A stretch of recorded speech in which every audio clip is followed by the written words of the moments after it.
¿Cómo están? Bienvenidos todos. Bienvenidos a todos los que también nos siguen a través de los diferentes medios electrónicos y a través de televisión abierta. Miren, hoy me han dado un inmenso privilegio de dar la última enseñanza del año 2023. Para mí es un inmenso privilegio, pero también una gran responsabilidad. Y desde que me programaron la fecha, mi insistente oración al Señor ha sido: ¿cómo quieres que tu iglesia termine este año? ¿Cuál es la actitud correcta que tenemos que tener al final de un año? Y como respuesta a la oración, el Señor puso en mi corazón el texto que quiero compartir con ustedes. Pero antes de eso, dispongamos nuestro corazón para recibir la enseñanza que el Señor quiere transmitirnos el día de hoy. Así que les voy a pedir que repitan conmigo: me dispongo a ser enseñado y amonestado con el propósito de presentarme maduro delante del Señor. La gracia del Señor abre las puertas y el carácter las mantiene abiertas. El texto que quiero compartir con ustedes y que vamos a desarrollar esta mañana lo encontramos únicamente en el Evangelio de Lucas. Es un texto que no aparece en ningún otro evangelio sinóptico, ni tampoco en el Evangelio de Juan. Así que cuando ustedes oigan esta historia, inmediatamente tienen que ubicar que fue escrita únicamente por Lucas. Aparece en el capítulo 17, en los versículos 11 a 19, y quiero leerlo para ustedes. Yendo Jesús a Jerusalén, pasaba entre Samaria y Galilea, y al entrar en una aldea, le salieron al encuentro 10 hombres leprosos, los cuales se pararon de lejos y alzaron la voz diciendo: Jesús, Maestro, ten misericordia de nosotros. Cuando él los vio, les dijo: id, mostraos a los sacerdotes. Y aconteció que mientras iban, fueron limpiados. Entonces uno de ellos, viendo que había sido sanado, volvió glorificando a Dios a gran voz. Y se postró rostro en tierra a sus pies, dándole gracias. Y este era samaritano. Respondiendo Jesús dijo: ¿no son 10 los que fueron limpiados? ¿Y los 9 dónde están? No hubo quien volviese y diese gloria a Dios, sino este extranjero. Y le dijo: levántate, vete, tu fe te ha salvado. Este texto Lucas lo empieza dando una descripción geográfica, pero con una intención teológica. Lucas empieza diciendo: yendo Jesús a Jerusalén, pasaba entre Samaria y Galilea. En tiempo de Jesús, y esto hay que entenderlo, el espíritu de la enseñanza está al final de este texto, pero para poder encontrar lo que Dios quiere transmitirnos, necesitamos entender todo el texto en completo. En el tiempo de Cristo, la tensión que había entre judíos y samaritanos era muy alta. No se llevaban, no se trataban. Los judíos consideraban a los samaritanos impuros. Los consideraban así por un asunto histórico. Cuando el reino de Israel se dividió en dos en tiempos de Roboam, hijo de Salomón, 10 tribus decidieron irse al norte y establecer un reino en Samaria como capital, que era el reino de Israel, así lo llamaban. De las 12 tribus de Israel, 10 se fueron al norte y 2 quedaron al sur, en Judea. En el año 722 a.C., el imperio asirio invade y coloniza el reino del norte, en Samaria. Y tuvieron un modelo de colonización muy particular y muy efectivo. Tan efectivo es que esas 10 tribus desaparecieron de la historia de la humanidad.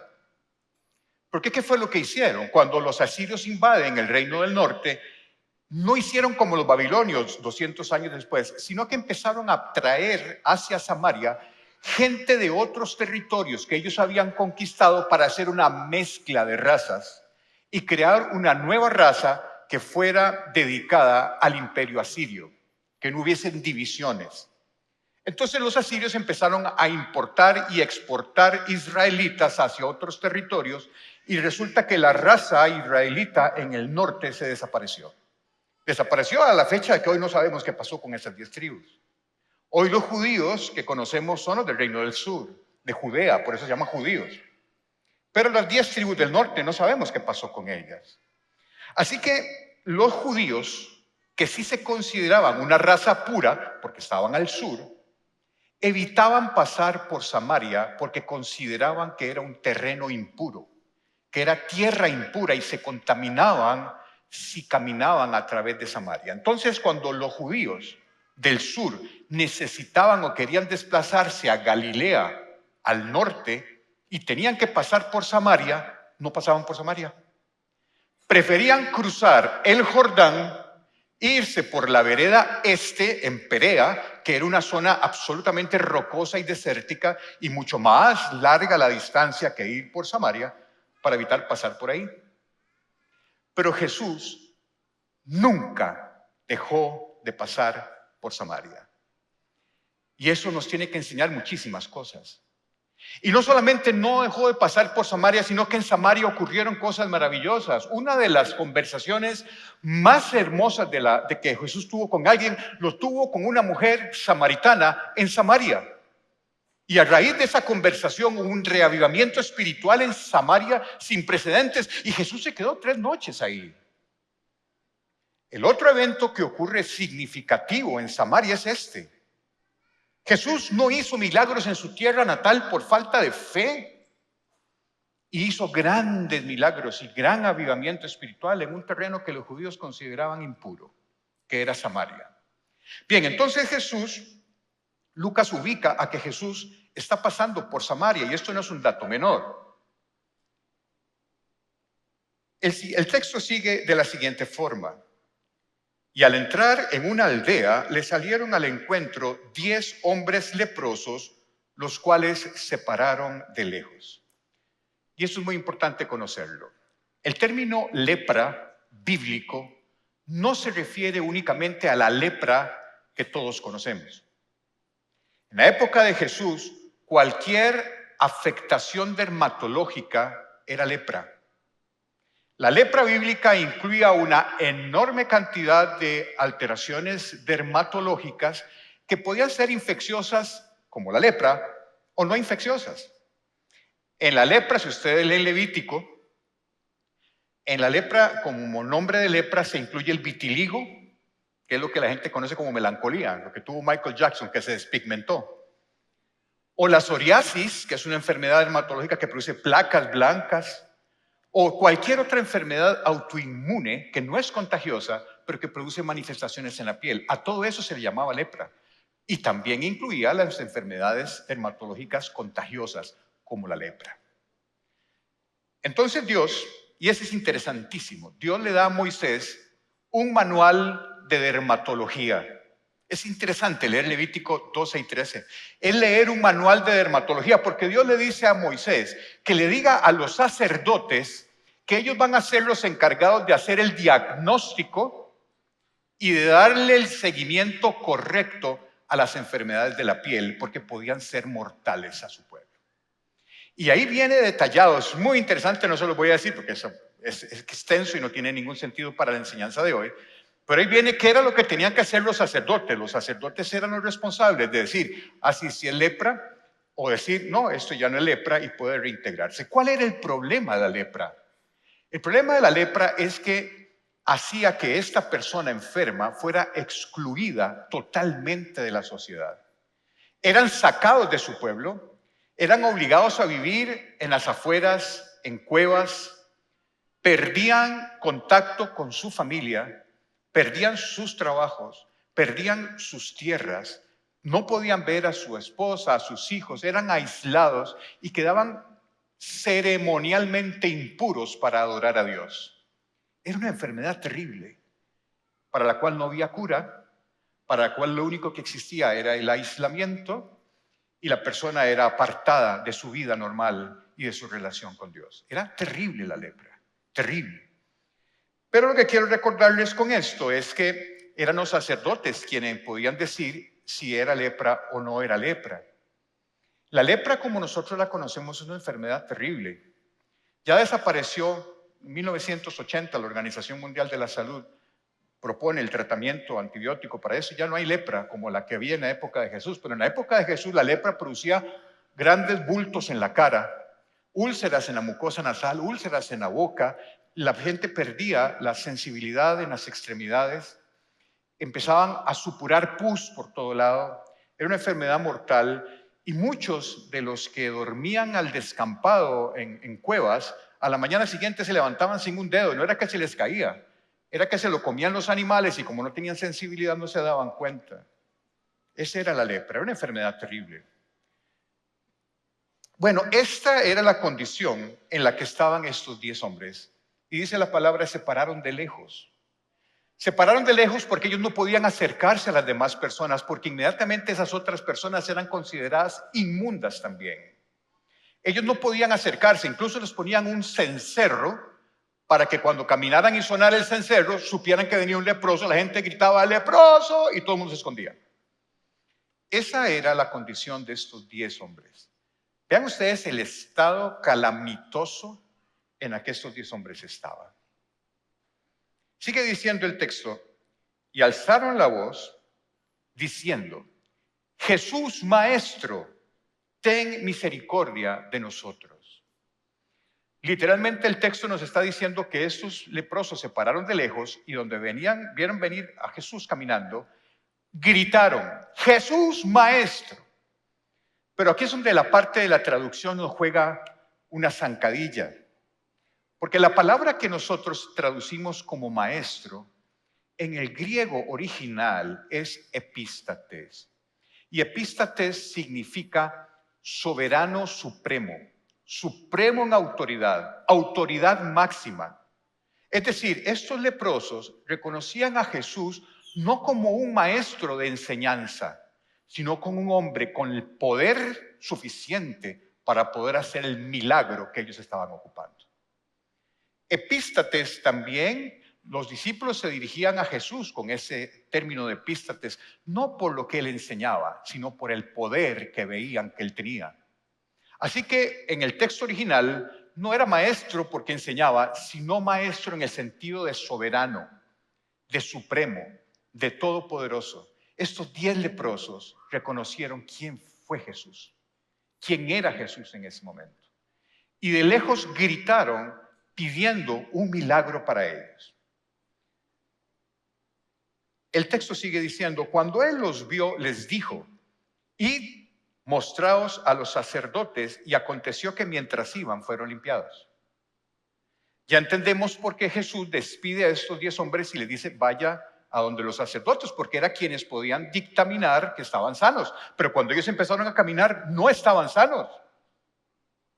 Ellos empezaron a caminar por la orden que les dio Jesús y caminaron por fe, porque iban para que fueran dictaminados como sanos, pero todavía estaban leprosos. Eso es caminar por fe y no por vista. Fe, la certeza de lo que se espera, la esperanza de lo que no se ve, eso es lo que ellos demostraron en ese momento. Porque el texto sigue diciendo, y mientras iban, aconteció que fueron limpiados. Noten que ellos empezaron a caminar desde Samaria hasta Jerusalén, que no es cerca, enfermos, para que llegando ya los declararan sanos. El milagro ocurrió cuando creyeron. El milagro ocurrió porque ellos, estando enfermos, empezaron a caminar en fe. Y nosotros apenas empezamos a caminar cuando vemos el milagro. Nosotros debemos de caminar por fe y no por vista.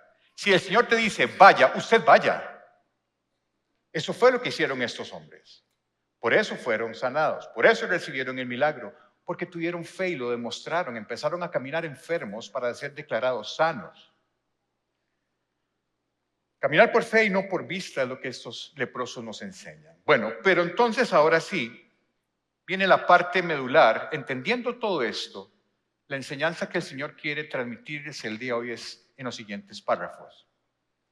Entonces uno de ellos, viendo que había sido sanado, volvió glorificando a Dios a gran voz y se postró rostro en tierra a sus pies, dándole gracias. Y este era samaritano. Respondiendo Jesús dijo, ¿no son 10 los que fueron limpiados? ¿Y los 9 dónde están? No hubo quien volviese y diese gloria a Dios, sino este extranjero. Y le dijo, levántate, vete, tu fe te ha salvado. Lo que demostró este hombre al recibir el milagro fue una gratitud extrema a Dios. ¿Qué es gratitud? Gratitud es un sentimiento que nos obliga a reconocer el beneficio o el favor que se nos ha hecho o que se nos ha querido hacer y la necesidad de corresponder a ese beneficio de alguna manera. Eso es gratitud. Es cuando usted reconoce que lo que usted ha recibido no fue porque usted se lo ganó, no fue porque usted lo ahorró, no fue porque usted lo compró, no fue porque usted lo luchó. Lo que usted ha recibido, a lo mejor no lo merece, no lo hubiese podido obtener por sus propios esfuerzos y usted reconoce el favor sobre su vida. Y corresponder significa que de alguna manera usted quiere agradecer gestualmente o de alguna forma por ese favor recibido. Esa es la gratitud. Como pueden ustedes ver, gratitud y humildad caminan de la mano. Una persona humilde es una persona de la cual brota la gratitud. ¿Por qué? Porque ¿qué es humildad? A veces confundimos humildad con pobreza y no es eso. Humildad es una virtud que consiste en reconocer nuestras propias debilidades, nuestras propias limitaciones y actuar en consecuencia. Una persona que es humilde reconoce quién es Dios y quién es usted. Una persona que es humilde sabe cuál es la posición suya delante de Dios y usted sabe que todo lo que usted es y todo lo que usted tiene es porque ha sido dado por gracia. Esa es una persona humilde. Y una persona humilde es una persona en la que brota naturalmente la gratitud, porque se está dando cuenta y reconoce que lo que usted está recibiendo ha sido dado por gracia. No porque se lo ganó, no porque lo trabajó, ni porque lo ahorró. Una persona humilde es la que reconoce quién es Dios y quién es ella, y actúa en consecuencia. Y para las personas humildes, Dios tiene grandes bendiciones, grandes bendiciones. No los vamos a poner ahí, pero voy a leerles un par de textos. Salmo 138, 6. Aunque el Señor es grande, se ocupa de los humildes, pero se mantiene distante de los orgullosos.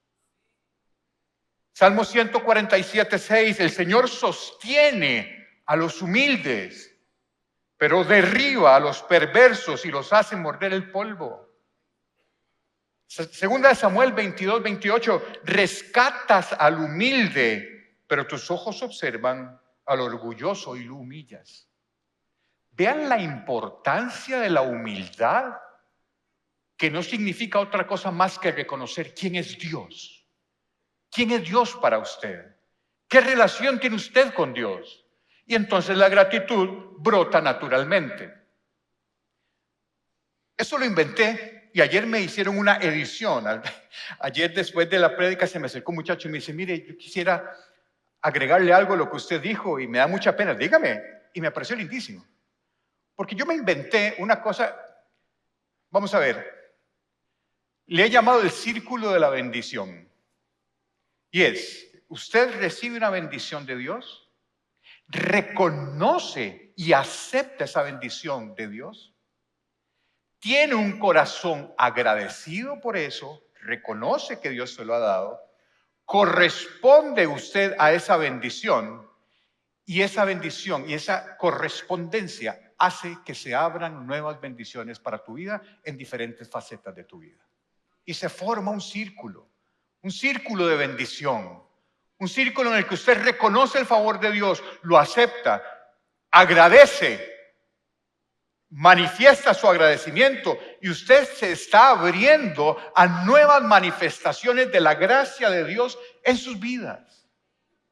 Y el muchacho me dijo ayer, pero ¿le faltó algo? Y yo, ¿qué me faltó? Y me dice, bueno, que usted tiene que compartir esa bendición con otros. Sí, por supuesto. Porque somos luz.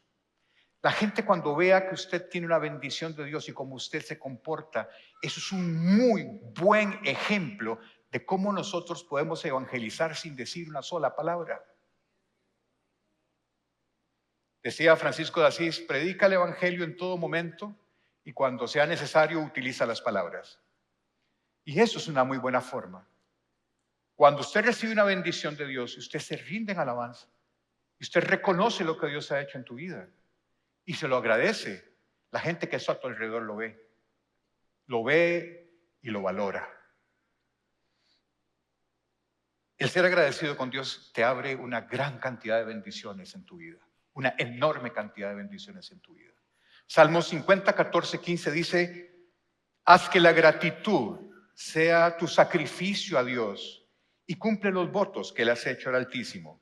Y ojo, eso no lo perdamos de vista, es una promesa para su vida. Luego llámame cuando tengas problemas y yo te rescataré y tú me darás la gloria. Esa es una promesa del Señor. Seamos agradecidos. Ahora, es muy fácil ser agradecido cuando usted siente una bendición, como el leproso. Porque el leproso recibió una nueva vida de Jesús. Lo reintegran a su sociedad, recupera su familia, recupera sus tierras, recupera todo. El milagro que le hizo Jesús al leproso es realmente impresionante para su vida. Entonces es entendible y es fácil pensar que el leproso llegue y se le rinda a Jesús en alabanza. Pero la vida cristiana nos enseña que también tenemos que ser agradecidos en tiempos de dificultad. No solamente cuando las cosas nos sonríen y nos van bien, sino también en medio de las dificultades, en medio de tiempos difíciles. ¿Cómo responde usted cuando las cosas no le salen como usted quiere? O cuando recibe una noticia terrible. O cuando se enfrenta a una situación que parece superarlo. ¿Cómo responde usted? Si alguien me dice que mi primera respuesta natural es la gratitud, le doy mi Biblia para que me la autografíe, porque la pura verdad, por lo menos yo, me cuesta mucho responder con gratitud de primer impacto cuando me dan una noticia desagradable. ¿Se preguntará usted acaso, si Dios es quien dice ser, ¿por qué me pasan estas cosas a mí? ¿O será que Dios se olvidó de mí? ¿Será que mis oraciones no tienen respuesta? ¿Será que oro en vano y nadie me escucha? En ocasiones dejamos que la duda se interponga primero ante la gratitud. Y ese es el tema que Pablo desarrolla en 1 de Tesalonicenses 5, que quiero leer para ustedes. Estad siempre gozosos, orad sin cesar, dad gracias en todo, porque esta es la voluntad de Dios para con vosotros en Cristo Jesús. Esta es una triada que nos da Pablo, que no es fácil de seguir. Es que dar gracias en todo cuando las cosas van bien es fácil. Pero si no, si tienes un hijo en un hospital luchando por su vida, si te acaban de despedir de tu trabajo y no tienes trabajo para el año entrante y no sabes qué va a pasar, si te descubren una infidelidad, descubres a tu esposo o a tu esposa en una infidelidad y tu matrimonio termina después de 10, 15 años. Pablo utiliza una preposición acá. Aquí el tema lingüístico a mí me encanta, como podrán ver, pero es que revela mucho. Pablo dice, dad gracias en todo. La palabra griega original, esa preposición, también puede ser traducida por, sobre o a. ¿Qué significa eso? Dad gracias en todo, puede ser también den gracias por todo. Den gracias a todo. Den gracias sobre todo. Es la misma preposición. Veamos cómo la usa Pablo en Efesios 5:20. Dando siempre gracias por todo al Dios y Padre en el nombre de nuestro Señor Jesucristo. Y aquí es donde tenemos un problema. Y aquí es donde tenemos que entender muy bien esto. Porque si yo no fuera cristiano y yo oigo esto que está diciendo Pablo, yo no me haría cristiano nunca. Porque ¿cómo le voy a dar yo gracias a Dios porque se me murió mi mamá? ¿O cómo le voy a dar yo gracias a Dios si estoy viendo a mi hijo agonizando en un hospital? ¿O cómo voy yo a darle gracias a Dios si me acaban de dar una carta de despido y me quedé sin trabajo y tengo familia que alimentar y mantener? ¿Cómo voy a dar yo gracias a Dios por esto? Y aquí es donde tenemos que tener una claridad para entender lo que Pablo está diciendo o lo que el Espíritu Santo está inspirando a Pablo a decir. Porque Dios no te está pidiendo que des gracias a Él por circunstancias que no son consistentes con su propia naturaleza. Dios no te está pidiendo que le des gracias por cosas que ocurren, que no son compatibles con la esencia, el carácter y la naturaleza de Dios. Dios no te está diciendo que usted dé gracias por la circunstancia. Dios lo que te está diciendo es que le den gracias porque en toda circunstancia Él está con usted, ha prometido sostenerlo, ha prometido sacarlo adelante, ha prometido bendecirlo en medio de esa circunstancia. Por eso es que tenemos que ser agradecidos.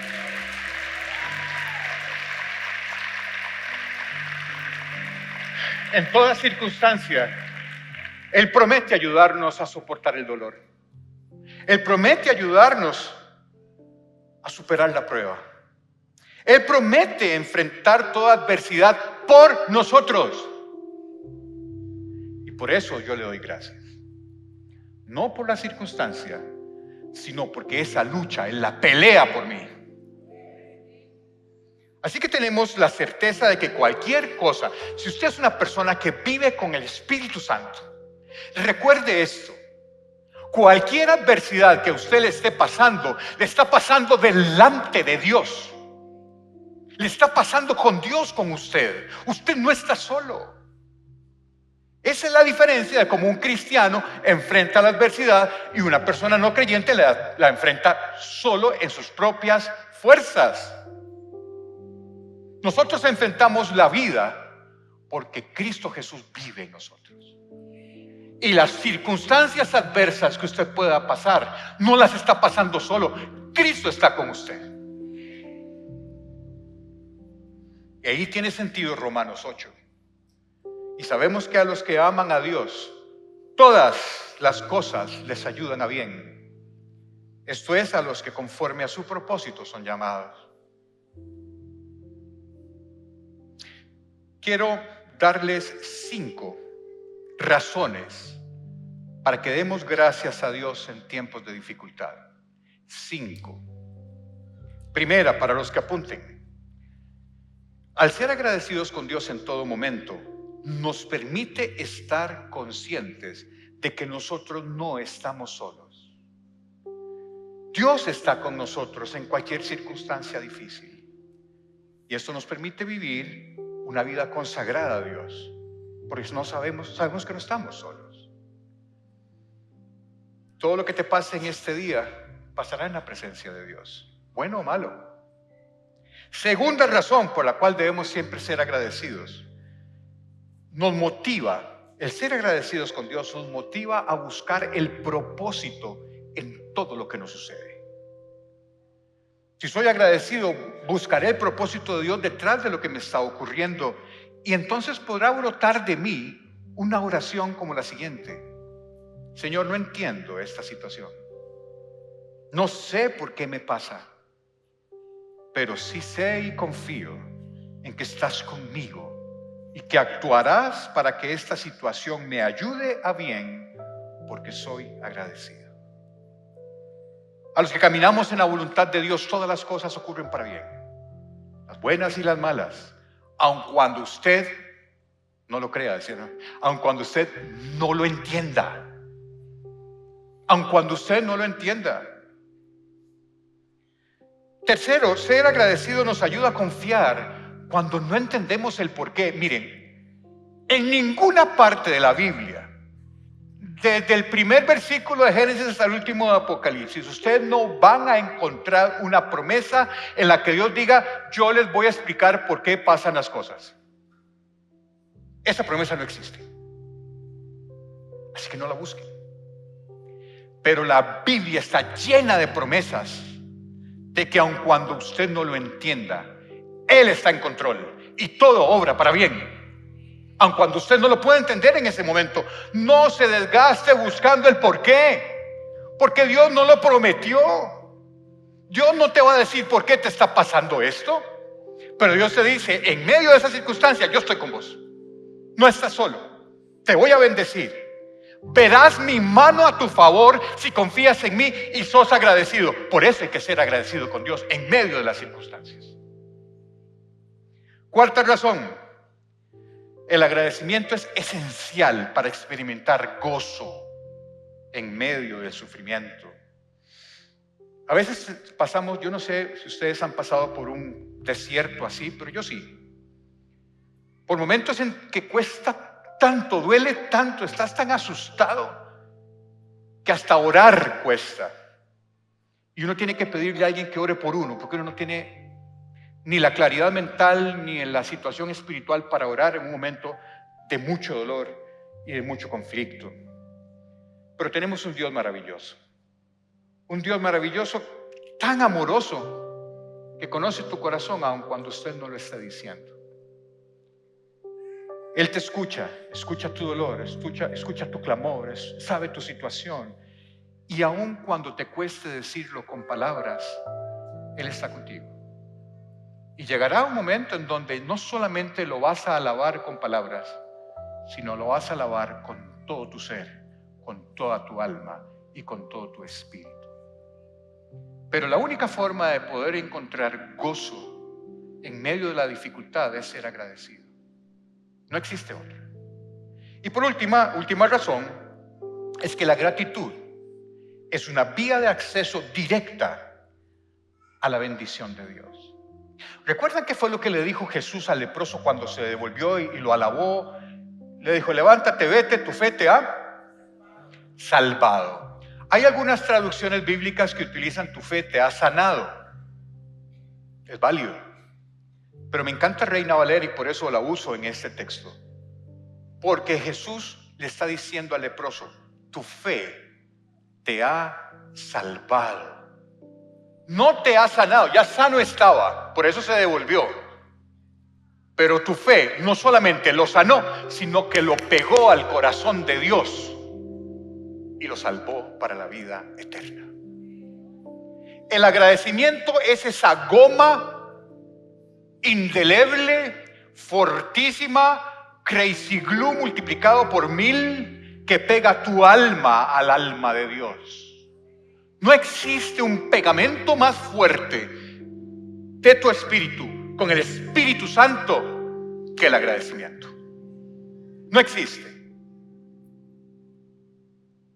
Y es lo que el salmista dice, Salmo 50, 23.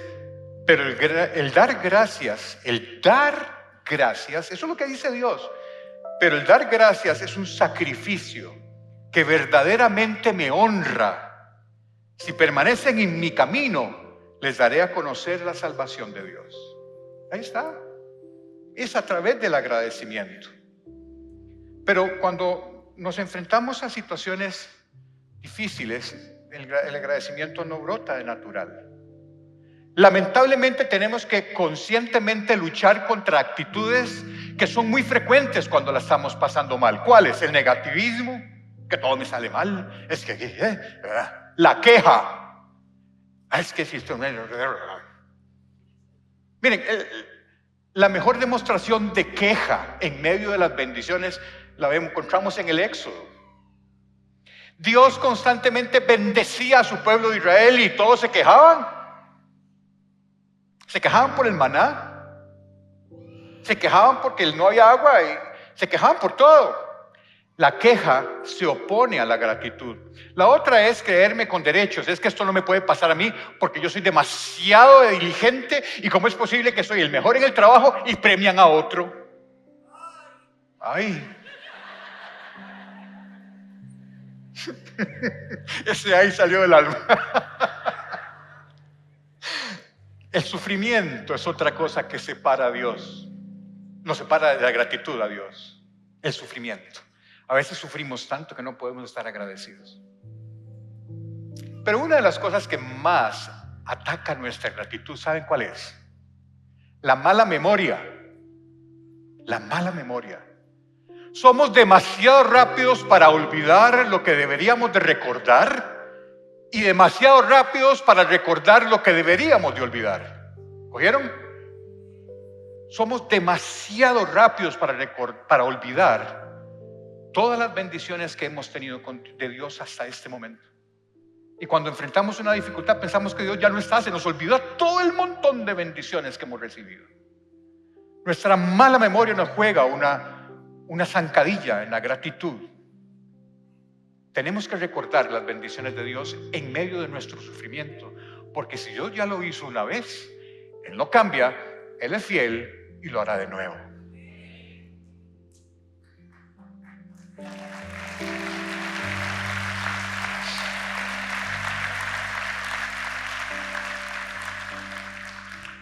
El Señor me puso en el corazón lanzarles 3 preguntas que, como dice una amiga de mi esposa, es necesario que hagamos visco para adentro y nos evaluemos. ¿Por qué cosas tengo que estar agradecido con Dios este fin de año? ¿Qué cosas han pasado este año por las cuales hoy necesariamente tenemos que ser agradecidos? Buenas y malas. Pero también otra faceta del agradecimiento es muy importante. ¿Por qué cosas tengo que estar agradecido con mi esposa y con mis hijos? O ampliemos el círculo un poco más. ¿Por qué cosas tengo que estar agradecido con mis amigos, con mis familiares o con mis compañeros de trabajo? Ser agradecido con las personas también te abre a recibir grandes bendiciones en tu vida. No permita que este fin de año pase sin que usted tome el teléfono. Llame a una persona que le hizo a usted un bien en este año y dele gracias. Y hoy vamos a darle gracias todos a Dios por lo que ha hecho por nosotros. Pero también sean agradecidos con las personas que han tenido algún contacto con ustedes este año y que han dejado una huella en usted. Sean agradecidos. ¿Por qué? Porque el agradecimiento te permite darle sentido a tu pasado. El agradecimiento te permite encontrar paz en tu presente. Y el agradecimiento te permite proyectarte a una nueva visión del futuro. Por eso es importante ser agradecidos. Y ya para terminar, acuérdense que les dije la definición de gratitud, que era hay 2 verbos en esa definición. Uno era reconocer el favor y el otro verbo era, ¿alguien se acuerda? Corresponder a ello.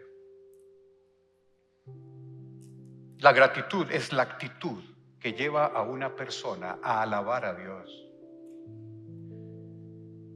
La gratitud es la gasolina que enciende el fuego de la adoración en nuestros corazones cuando reconocemos lo que Dios ha hecho por nosotros. Y ahí nace una verdadera adoración en espíritu y en verdad. Cuando usted reconoce lo que Dios ha hecho en su vida, y eso enciende una llama de adoración en tu corazón que no hace más que explotar en alabanzas a Dios por lo que Dios ha hecho. Y lo dice el salmista, Salmo 105:2. Canten a Él, cántenle alabanzas, cuéntenle a todo el mundo acerca de sus obras maravillosas. Un corazón agradecido es un corazón que alaba. Así que si usted hoy tiene algo por qué darle gracias a Dios, sea por momentos muy buenos o porque ha visto la mano de Dios cuidándolo en los momentos difíciles, quiero orar por ustedes. Hoy somos muchos, pero todo aquel que quiera pasar aquí adelante, públicamente vamos a darle gracias a Dios por lo que ha hecho por ustedes este año. Venga, vamos a orar, vamos a cantarle, como dice el salmista, a cantarle alabanzas a Dios, a contarle a todo el mundo lo que Dios ha hecho por nosotros. Hoy es el día que Dios ha decidido escuchar nuestras alabanzas porque tenemos un corazón agradecido. Hoy el Señor quiere bendecir tu vida. Si usted es agradecido con el Señor, se está abriendo para que en el 2024 el Señor derrame nuevas bendiciones sobre la vida y la familia de cada uno de ustedes. Ténganse más porque creo que hay tanta gente agradecida que vamos a tener que subirnos unos encima de otros.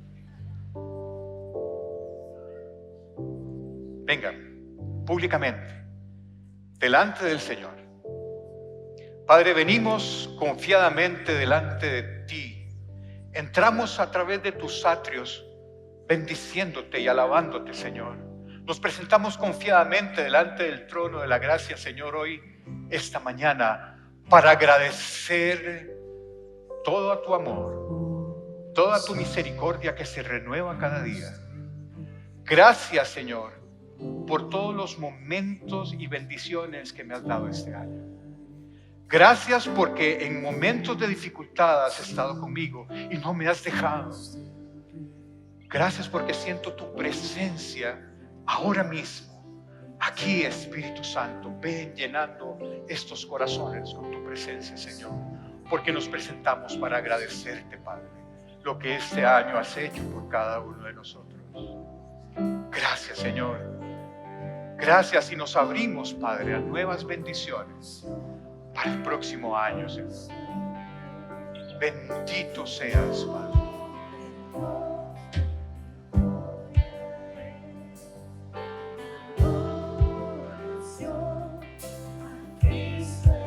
Ven, Espíritu Santo, paséate aquí en medio de nosotros, de tu pueblo que hoy te alaba, que te da gracias. Levantando las manos al cielo, te agradecemos, Padre, por lo que has hecho, por cada uno de nosotros y por esta iglesia que te ama, esta iglesia que te alaba, esta iglesia que se rinde a tu poder, Señor. Gracias, Padre.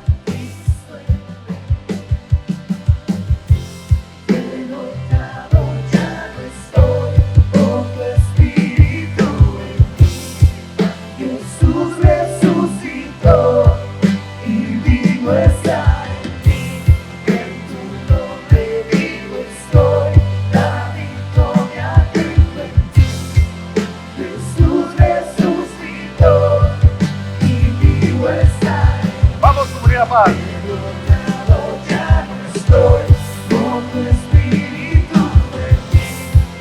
Jesús resucitó y vivo estoy. En tu nombre vivo estoy. La victoria tengo en ti. Jesús resucitó y vivo estoy. Padre, hoy vives en medio de tu pueblo. Habitas en medio de la alabanza de tus hijos, Señor.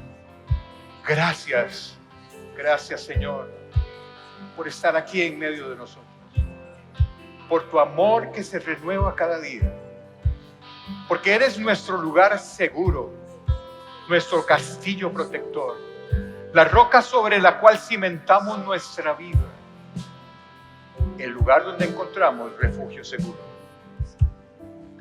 Gracias, gracias, gracias, Señor, por tanta bendición que nos has dado. Te voy a pedir que levantemos las manos para darle la bendición final, como un regalo del Señor para ustedes este fin de año. Que el Señor te bendiga y te guarde de todo mal. Que el Señor responda a tu clamor en tiempos de dificultad. Que el Señor te mire con agrado y extienda sobre ti su amor. Que el Señor te muestre su favor y te dé de su paz, que sobrepasa todo entendimiento. Que el Señor te conceda los deseos de tu corazón y haga que todos tus planes tengan éxito en este 2024 que mañana empieza. Que la gracia de nuestro Señor Jesucristo, el amor de Dios y la comunión del Espíritu Santo sea sobre tu vida y tu familia, ahora y siempre, en el nombre de Jesús. Y la iglesia dice, amén. Feliz año nuevo a todos, que el Señor los bendiga.